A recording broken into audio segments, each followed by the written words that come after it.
স্পষ্ট হয়ে বলছি, ভারতের ইলিশ পাঠানো চেষ্টাও আপনারা করবেন না। ওই ট্রাকগুলো আমরা লুট করব, আটকায় দেব, নাগরিকদের মধ্যে বন্টন করব। আমরা স্পষ্ট করছি, ম্যাজিক ম্যাজিক, আমার নাম মফিজ, ভাড়া হইতেছে 30, সেই বিজ্ঞাপনের আমরা ভুলে গেছি। এটা কেন বিজ্ঞাপন? যাদের মুখে দুর্গন্ধ, সেই দুর্গন্ধ দূর করার জন্য এই বিজ্ঞাপন। ভারতের অমিত শাহর মুখে দুর্গন্ধ, আমরা সরকারকে অনুরোধ করছি তার জন্য 1 কার্টুন ম্যাজিক টুথ পাউডার পাঠানো হোক, যাতে করে এই ভারতীয়দের মুখের দুর্গন্ধ দূর করা যায়।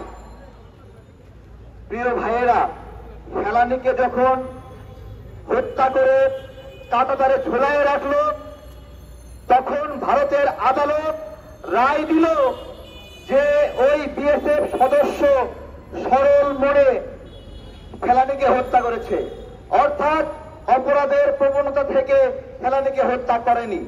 অথচ আজকে অমিত শাহ তার বক্তব্যে প্রমাণিত হলো যে তারা এইভাবে মেরে মেরে ঝুলিয়ে রাখতে চান।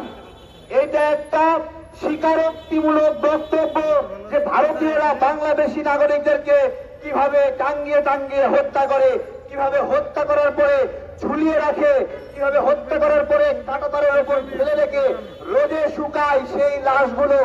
অমিত শাহর বক্তব্যে তা প্রমাণ হওয়া কি বাকি আছে?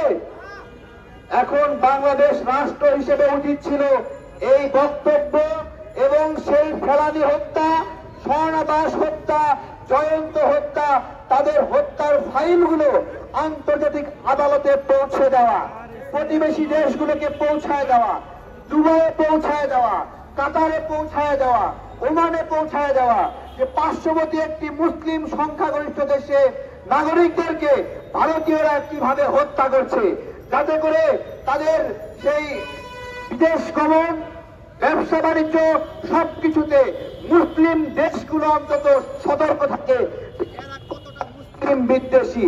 প্রিয় ভাইয়েরা, আজকে সরকার একটা আছে, সেই সরকারকে আমরা আশা করেছিলাম ভারতের বিরুদ্ধে একটা সরকার। আমরা কি সবাই এটা আশা করি নাই? সবাই আশা করি নাই?